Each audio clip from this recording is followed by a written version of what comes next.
Welcome to Hear the Word. I'm Brother Tom, a fishy god. The Philistines worshiped Dagon. The statue had the head and the hands of a man and the body of a fish. They rejected the God of Israel.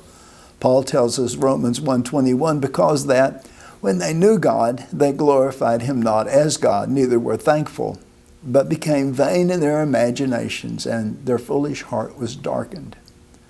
Professing themselves to be wise, they became fools and changed the glory of the uncorruptible God into an image made like unto corruptible man, and to birds and four-footed beasts and creeping things. And among the images they worshipped was this fishy god. The Philistines in battle captured the Ark of the Covenant from Israel.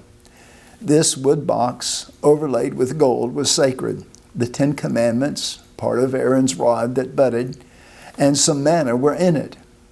The top had 2 angels made of gold facing each other. This was the mercy seat. The Philistines put their trophy in the house of Dagon. Early the next morning, Dagon had fallen down with his face to the earth. They set him back up. I'm so glad I don't have to help my God get back up. He never falls. Yet he helps me when I fall. The next morning, not only was Dagon face down in the dirt, but his hands and his head were cut off, and only the stump was left. 1 Samuel 5:4.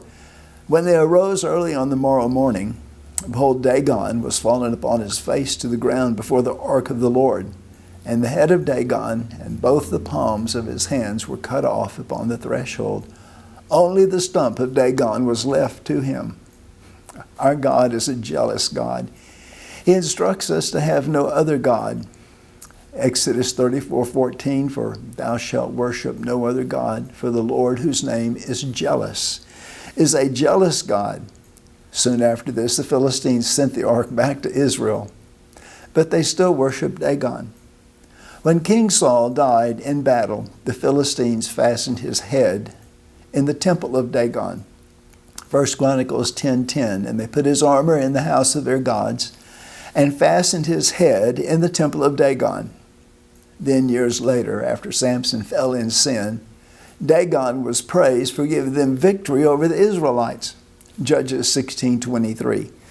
Then the lords of the Philistines gathered them together for to offer a great sacrifice unto Dagon, their God, and to rejoice. For they said, our God hath delivered Samson, our enemy, into our hand. And the people saw him. They praised their God, for they said, our God hath delivered into our hands our enemy, and the destroyer of our country, which slew many of us. Shortly afterward, God empowered Samson to bring the house down, killing more in his death than in his life.